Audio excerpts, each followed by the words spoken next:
ছি মালিক, ইস, মালিকের জ্বালায় ভালো লাগে না। আমার বন্ধু মালিককে গিয়ে দেখি এইচপি চত্বরে ডাবল এস রে আড্ডা দিতেছে। পরে আমি কইলাম, ছি মালিক,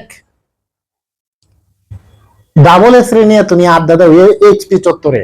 দেখেন, এদের পরে সরাসরি ভার প্লাস আইনজি হবে। সি বলতে এই জি, সিটা বুঝেছি ক্যান নট হেল্প অথবা কুড নট হেল্প। এটা কি এন দ্য মাইন্ড অথবা উড ইউ মাইন্ড, এ দে অ্যাভয়েড, এল দে like, enjoy, keep, start, stop, মানে ডাবল এস। পরে কি আছে? অ্যাডভাইস, ডিসলাইক, ডিনাই, অ্যাডমিট, ইজ হলো হেট, আর হলো প্র্যাকটিস।